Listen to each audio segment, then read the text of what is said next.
दर्शकों नमस्कार, आप सभी का स्वागत है।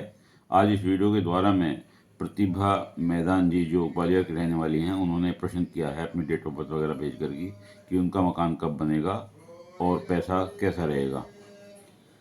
इनके द्वारा बताए गए समय के अनुसार जो कुंडली बनती है, इनकी वृष लगन की कुंडली बनती है तथा ग्रह स्थिति इस प्रकार है जिसमें कि केंद्र में लगन में केतु है, दूसरे भाव में मंगल है, पंचम भाव में गुरु और चंद्रमा है और सप्तम भाव में राहु है, दसम भाव में शनि बुध है और 11वें भाव में सूर्य और शुक्र है। ये इनकी कुंडली में ग्रहों की स्थिति है। देखिए, आपका जन्म वृष लगन में और हस्त नक्षत्र के प्रथम चरण में हुआ है। जन्म राशि आपकी कन्या है। वर्तमान में आपको राहु की महादशा चल रही है। वर्तमान में ये राहु है, यहाँ पर राहु की महादशा चल रही है तथा राहु की महादशा में मंगल का अंतर चल रहा है। मंगल आपका यहाँ बैठा हुआ है, स्वामी है 12वें भाव का और सप्तम भाव का, जो 9-12-25 तक रहेगा। लेकिन इसके बाद आपको 9-12-25 से 16 साल के लिए गुरु की महादशा शुरू हो जाएगी। गुरु जो आपके पंचम में बैठे हुए हैं और आय भाव के स्वामी होकर के बैठे हुए हैं, वो उनकी 16 साल की दशा आपको शुरू हो जाएगी, जो ठीक रहेगी। गोचर में मकान के घर चतुर्थ भाव में हम अगर मकान को देखते हैं तो चतुर्थ भाव ये होता है। इसके स्वामी जो हैं यहाँ 11वें भाव में बृहस्पति घर में बैठे हुए हैं।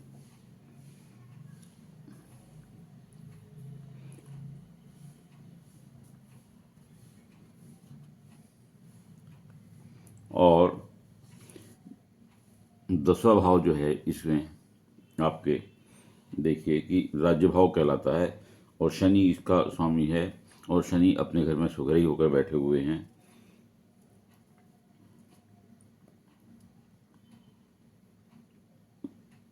और माँ पहले से ही बुध भी उनके साथ बैठे हुए हैं और बुध जो हैं वो पंचमेश होकर के यहाँ पर और द्वितीयेश होकर के बैठे हुए हैं इसके साथ। और यहाँ से ये सातवीं दृष्टि से आपके मकान के भाव को देख रहे हैं।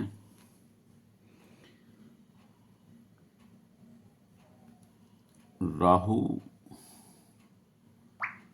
देखिए, आपके यहाँ इस समय कुंडली में यहाँ पर केतु बैठे हुए हैं गोचर के और यहाँ पर राहु बैठे हुए हैं। राहु यहाँ बैठ करके शनि के साथ श्रापित दोष बनाते हैं और केतु को यहाँ और इस भाव को देख रहे हैं आप मकान के।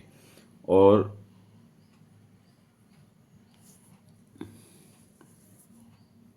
जो बहुत अच्छा नहीं होता, डिले करता है जो मकान के सिलसिले में जो आप पूछ रही हैं। पंचम भाव में गुरु चंद्रमा बैठे हुए हैं, जो गुरु चांदनी योग बना रहे हैं। पैसे के लिए अच्छा होता है, संतान के लिए अच्छा होता है।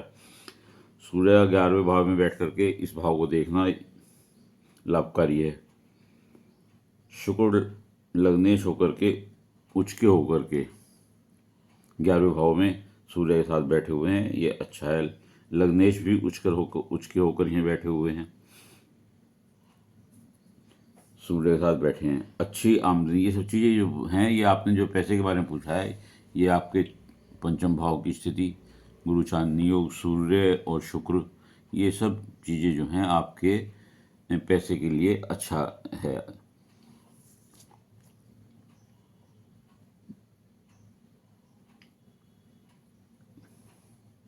पद प्रतिष्ठा सब चीज़ें इससे मिलती हैं। सूर्य शुक्र पद प्रतिष्ठा भी देता है, मान सम्मान भी देता है। आपका व्यक्तित्व तो आकर्षक होगा क्योंकि आप जो हैं वृष लगन के हैं और शुक्र आपका उच्च का होकर यहाँ बैठा हुआ है, तो थोड़ा सा आवाज़ में कभी कभी आपके कठोरता आ जाती होगी। मध्यम ऊंचाई के सुंदर आकर्षक व्यक्तित्व वाली स्त्री हैं आप। मंगल के कारण मैंने जैसा बताया कि कभी कभी क्रोध की स्थिति बन जाती है, कड़क आवाज़ हो जाती है। संतान सुख वगैरह भी सब स्थिति ठीक है। गृह सुख भी, गृह जीवन में कुछ क्योंकि राहु यहाँ बैठे हुए हैं 7, 8, 9, 10 और शनि की भी यहाँ पर दृष्टि पड़ रही है, तो ये और केतु की भी पड़ रही है।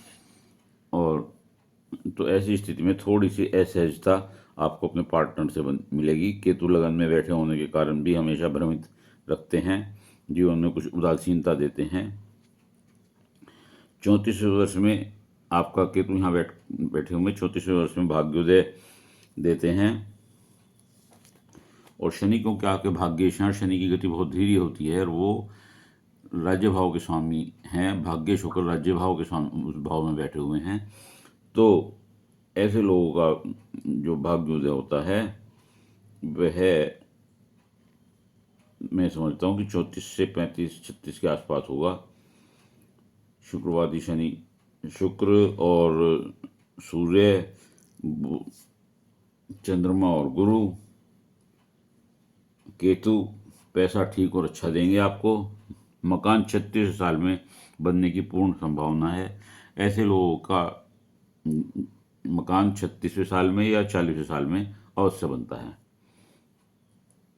जो आपका प्रश्न है कि मकान कम बनेगा, वो 36वें वर्ष से लेकर के 40 में, 36 में काफ़ी संभावना है, नहीं तो 40वें में निश्चित तौर से आपका मकान बनेगा। पैसा खूब रहेगा। मंगल मेहनती बनाता है वहाँ बैठ करके, आपको धनवान भी बनाता है। संतान भाव को भी वहाँ से देख रहा है, एक पुत्र अवश्य देता है। राहु 7वें में बैठ करके विदेश से लाभ देता है, विदेश भाव से भी जोड़ता है आपको। और बुध शनि बहुत मेहनती बनाते हैं आपको। बुध और शनि आपको मेहनती बनाते हैं। उच्च का शुक्र है, ये बहुत लाभ देगा। माता को आपको, क्योंकि यहाँ पर दृष्टि शनि की पड़ रही है, तो हड्डियों की कोई परेशानी हो सकती है। इस प्रकार मैं समझता हूँ कि आपको अपने प्रश्नों का उत्तर मिल गया होगा। यदि आपको वीडियो अच्छी लगी हो तो लाइक करिएगा, शेयर करिएगा, कमेंट्स बॉक्स में जाकर अपना विचार लिखिएगा। इसके अलावा यदि किसी और का कोई प्रश्न हो तो अपनी डिटेल भेजते हुए, चैनल सब्सक्राइब करते हुए जवाब दीजिएगा, प्रश्न भेजिएगा, उत्तर अवश्य दूंगा। उत्तर के लिए धैर्य से इंतजार करिएगा। धन्यवाद।